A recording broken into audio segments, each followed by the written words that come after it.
Great. So, good morning, good afternoon, good evening to everyone who is watching this panel, depending on which part of the world you're coming in from. Um, Today, I'm joined on the call by two eminent persons. We're going to be discussing specifically about in-center testing. This panel is a part of Talview's Exam Security Summit, which we do twice a year. We bring together experienced minds talking about various problems afflicting test security, and this time the theme is all about in-center security.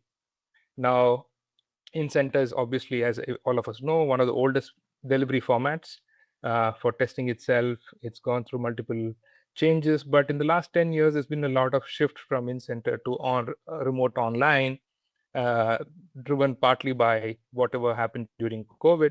And there's a bunch of advantages that people have accrued because of in-center, because of remote testing, all stakeholders from candidates to exam bodies and so on and so forth.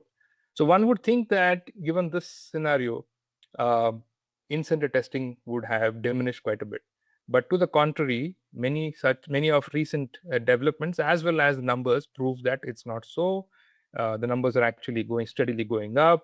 At least some remote online exams have started moving back to in-center, albeit in a slightly different shape and scale and use of technology. And that's what we want to discuss. We're going to discuss about what is the ideal blueprint for an in-center today with all the technology behind us. How can we harness the technology and make it even better for the test takers and all of the stakeholders?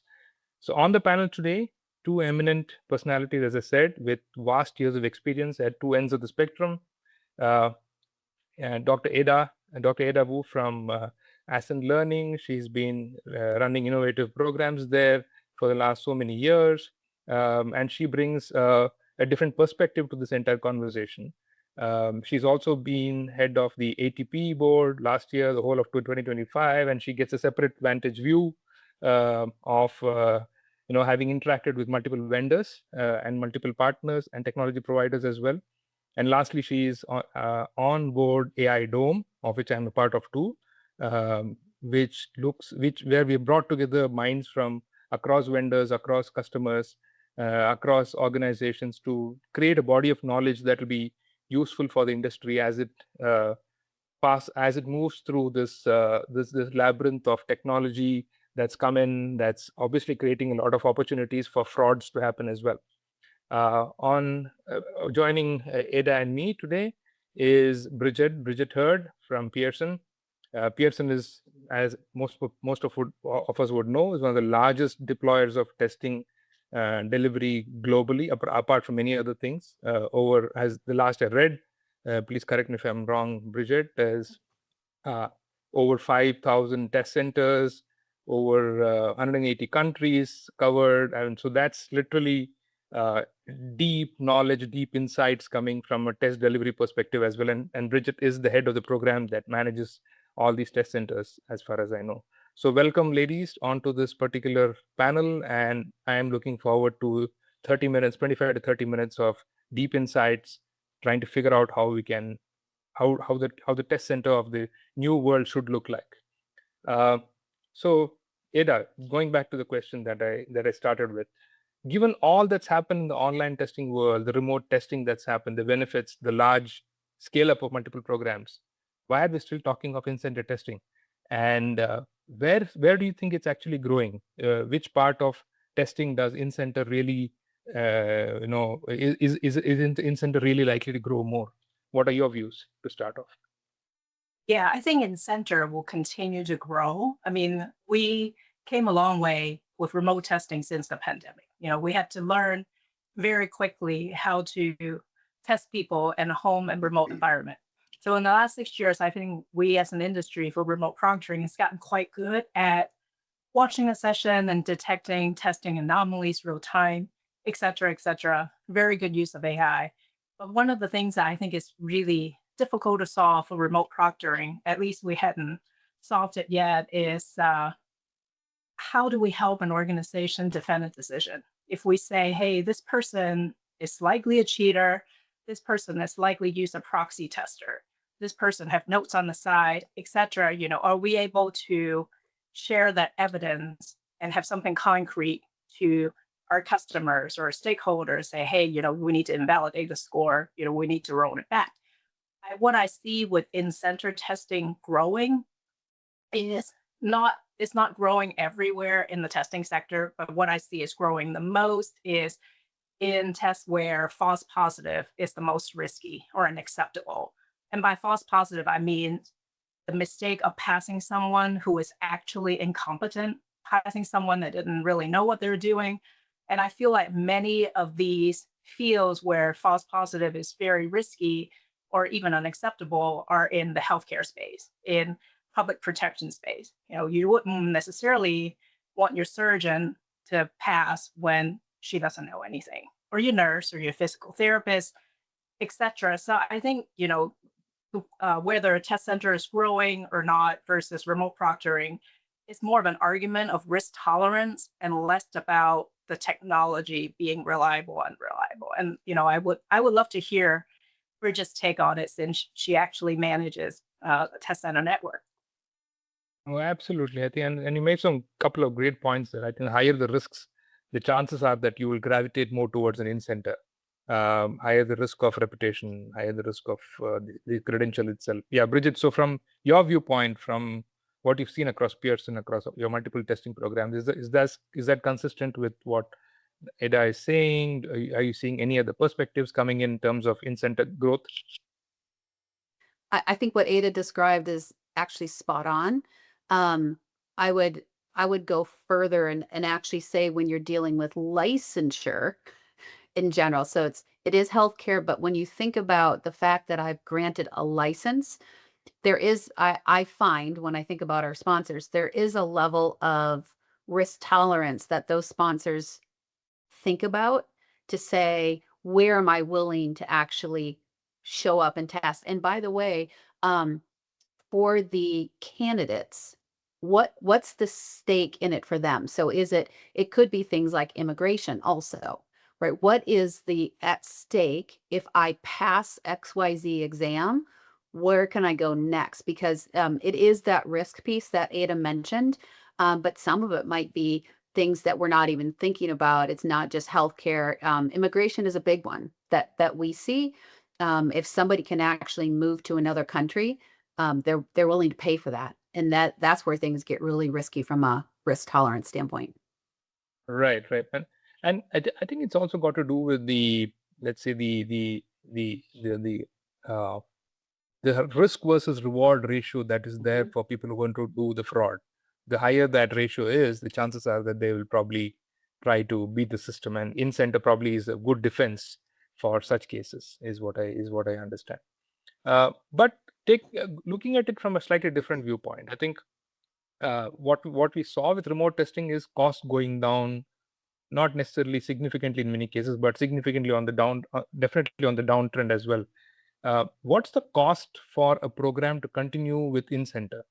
Bridget, what do you think? Is that a cost that's worth taking? Is that a is it a very large cost across your programs? And I'm assuming that many of your programs run both in-center as well as remote online as well. So where do you see that? Are organizations willing to put larger monies, larger dollars on in-center? What is your take on that?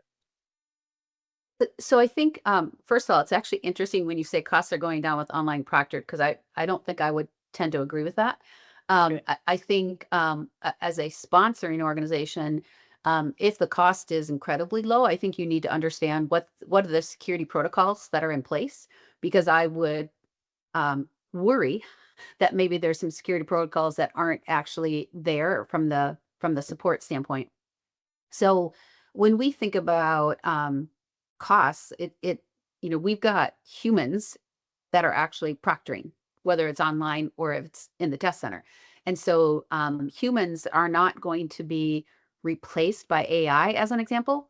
Now, AI can help target a human to be more efficient in their proctoring, right? If you're flagging, for example, if you've got flagging that's going on during online proctoring or even in center, I think the thing that is important for sponsors to think about is the technology that you leverage, for example, in online proctoring. How do you say, how can I make my test centers, my physical test centers, actually even more secure by taking that technology now and moving it back into the test centers? And so what we're finding is as we think about investments, our investments are actually better if we can leverage them in the two different kinds of environments, both the online and the in-person test center. So back to your question then, as a sponsoring organization, you're going to take the costs that are communicated to you by whatever vendor you're working with, and now you have to make a decision from again, we're back to risk tolerance. What risk do I think I'm taking in this channel versus this other channel? What's the cost that I'm going to incur? And is that something I value at that price point or not? It just comes down to risk tolerance and the cost I'm willing to pay for it. Right, right. And Pearson's position is consistent with going in center where the risks are high at this point in time. Oh, sorry, say that differently. No, I'm just saying what your position is that when there's a high risk, then you're willing to invest significantly into in center at this point in We're time. investing in both. I mean, we personally, as a vendor, we're investing in both online proctoring and test center. And what our goal is to present to a sponsor what we think the security tolerances are, so that sponsors have the right information in front of them to make the right decisions on their program's behalf. Not all clients are equal, so you can't say in-center growth is the only way, because it's not. There's many clients for which the online proctoring is sufficient and it's the right level of security for their particular program. So it's a very individual decision by that sponsoring organization to look at the risk tolerances, the security protocols that are in place. What I'm suggesting is what's helpful for us is when we think about new technologies, we're not thinking about them as just online or just in test center. We're saying to ourselves, how can I leverage that technology to only enhance what I'm doing in the other channel? Makes sense. Makes a lot of sense. Now, I think Era just trying to shift tracks there. Now, uh, whenever there's new tech, there is this there is this incidence of trying to wrap some cosmetics to earlier technology to make it look better. That's one version. The other version is really breakthrough tech that makes a significant change to, let's say, I'm not talking of in-center testing alone. I'm talking of any other part, but specific to in-center. When the second uh, point that I'm talking about, where you have technology coming in to make significant change in the testing itself. Uh, what is that parameter that you're looking at for technology to make a change in center compared to just a cosmetic bells and whistles that might just get added, shinier cameras or shinier whatever in the test center? What do you want to see in a modernized test center? Yeah, I think with what Bridget just said really resonated with me. I think when we first, pandemic, everything shut down, we moved to remote proctoring. And I think a lot of the early remote proctoring technology is trying to figure out how to use technology to replicate what happened in center.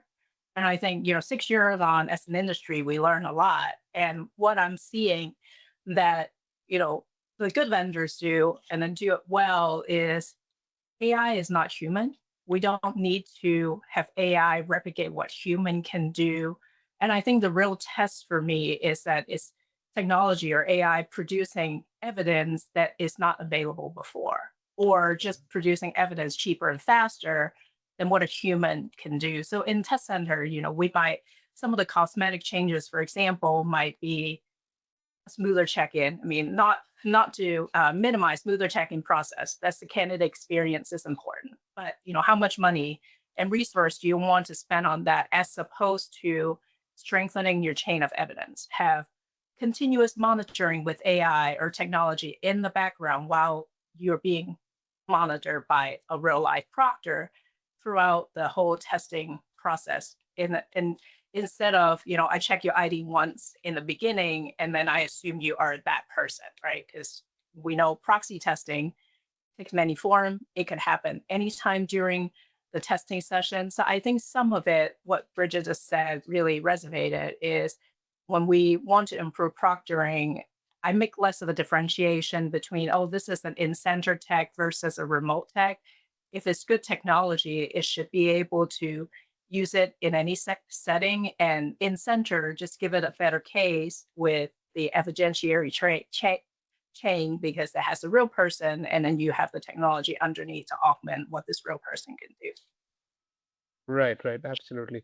And Bridget, from what I remember from some conversations that I've had in the past with people in Pearson, you had this partnership and innovation program where you would meet high-tech vendors, evaluate whether that technology could be used for improving your exams. This is what I just read about.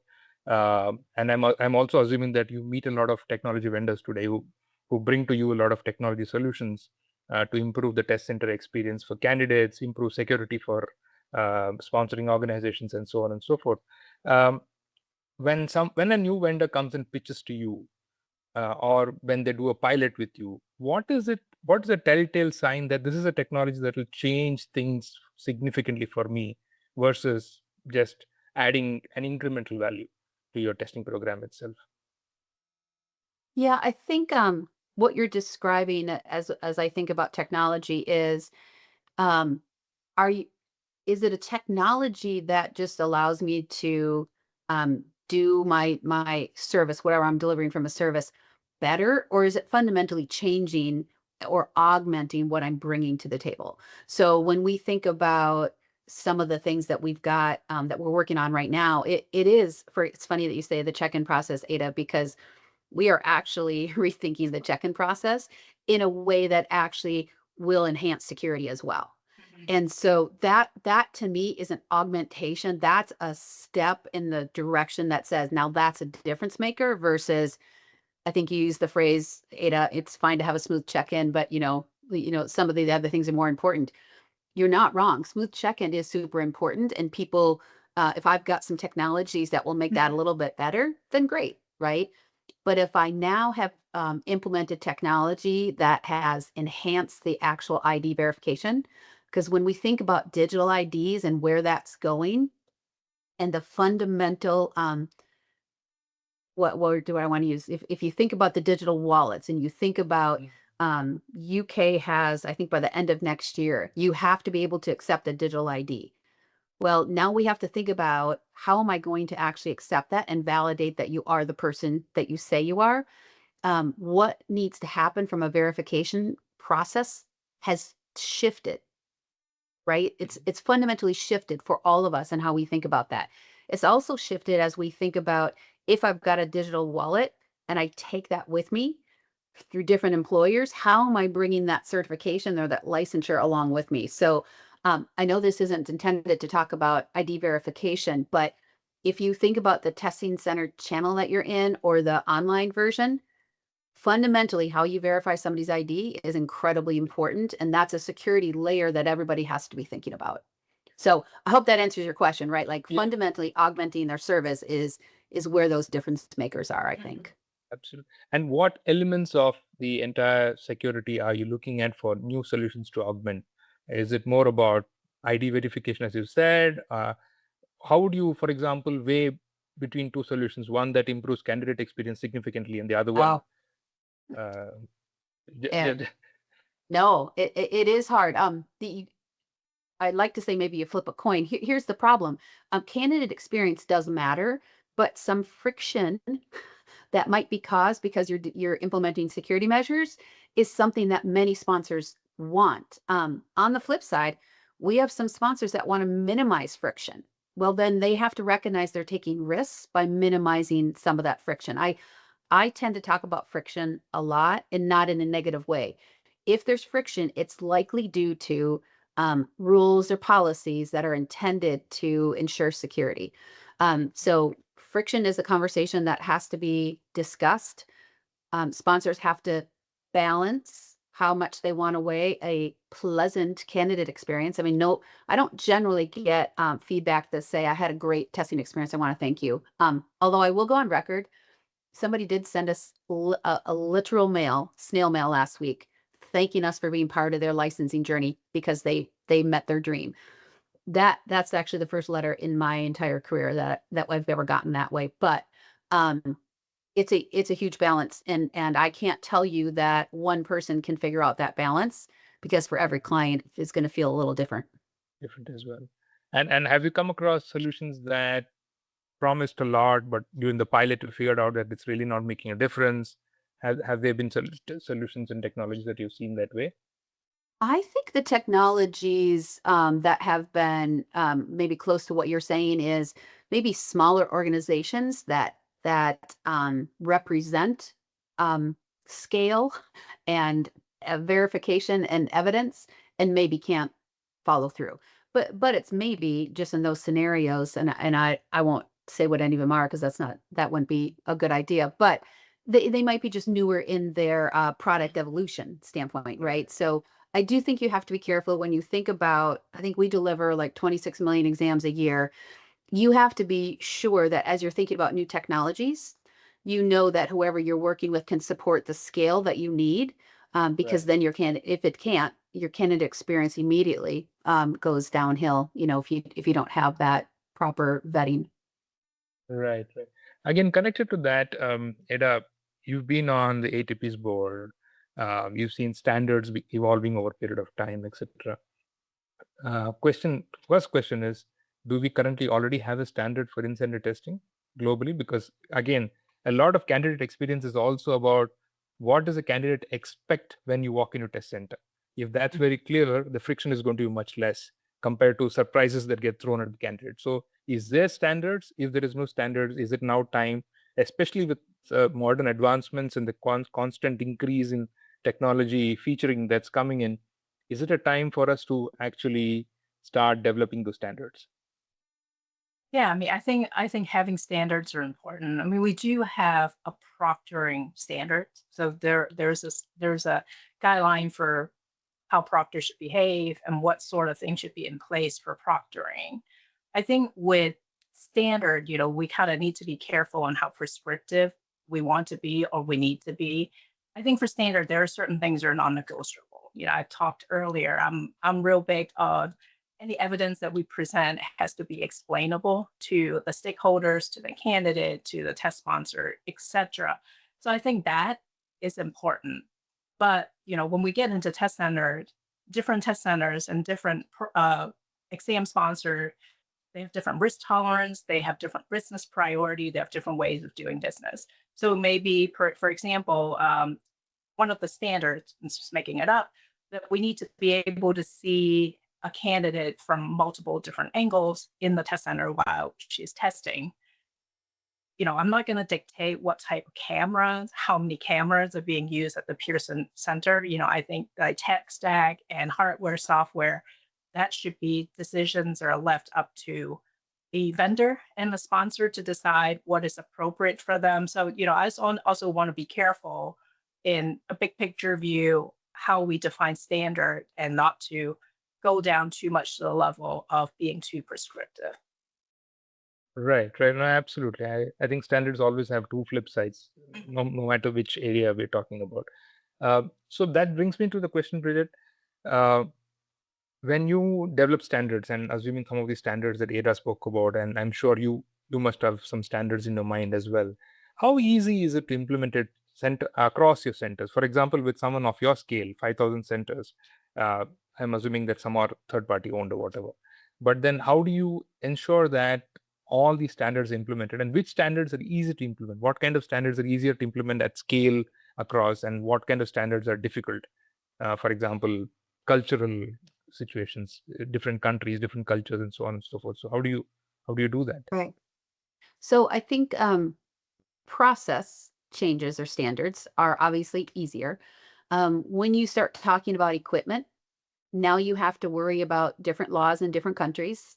You have to worry about data laws. So if I have a software, right, that's going in there, there might be some laws against what I can have that is downloadable in a country.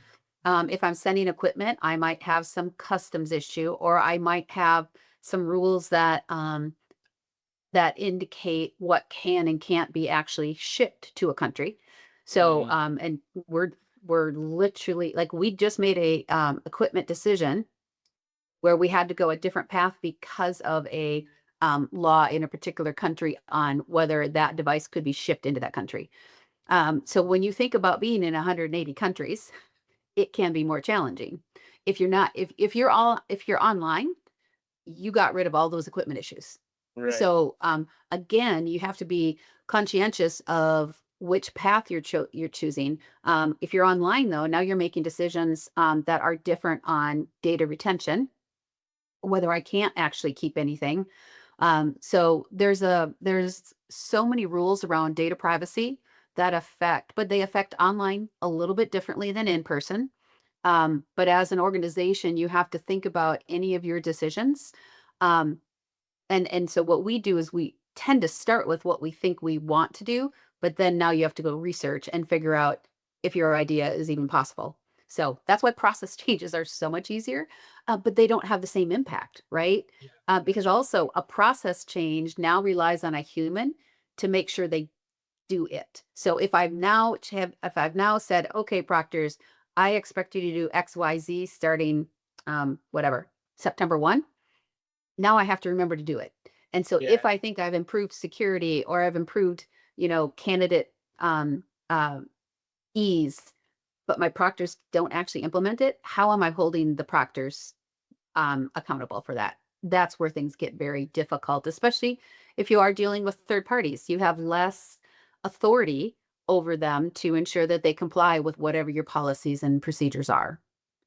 Right.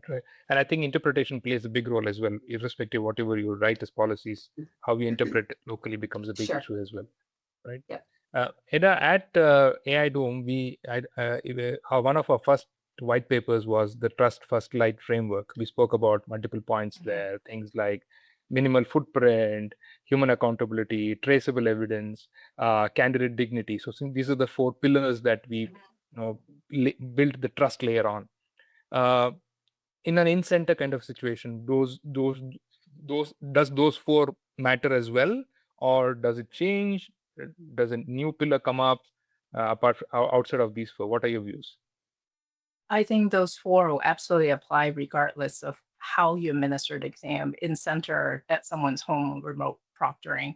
I think minimal footprint, one of the things that is important when we talked about it, is we can't treat every candidate as a suspect. Not everyone is guilty until proven innocent.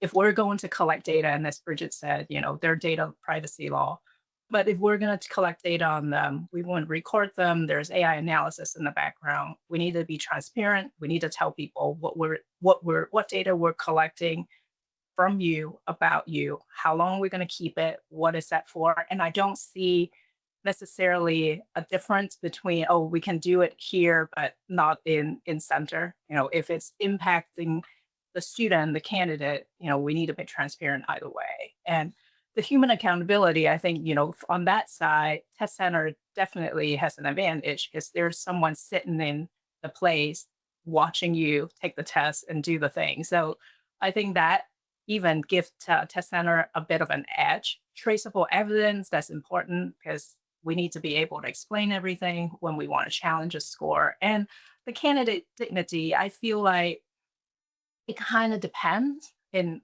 the situation. As Bridget said, there's friction. If someone live in a rural area, you make them drive to a test center, maybe that's tens or hundreds of miles away, etc. Probably not Pearson, as they have a lot of test center. But you have to drive, there's hardship, etc. That might be bad. But on the other hand, if you live in an area that doesn't have very good internet, no high-speed internet, you don't have the latest laptop for your personal use, going to the test center might make your experience a lot smoother. You know that everything will work. You don't have to check your own equipment, etc. So I feel like that kind of, I'm on the fence on that one. That might go both ways. The test center might be better or maybe worse. It kind of depends on the situation. Right, absolutely. I think we've completely running out of time. Just one last quick, super short, super fast question. What is it that in a modernized test center one should never optimize for? Bridget first and then Ida. Just one line. What is it in a modernized test center that you shouldn't optimize for compared to the older test centers that we've had? I think you should not, I guess, optimize for speed over security. Mm. Okay, that's a great point. Ida? I like that. I think whatever changes and however we optimize, we still need to be able to explain the evidence that we collect. Absolutely, absolutely. Brilliant. Thank you so much for these insights. Very insightful. We come to the end of the session. Thank you for sharing your thoughts, and I hope the audience watching this takes away quite a few points, and then we are happy to provide you any clarifications required later. Thank you so much. Thank you. Thank you.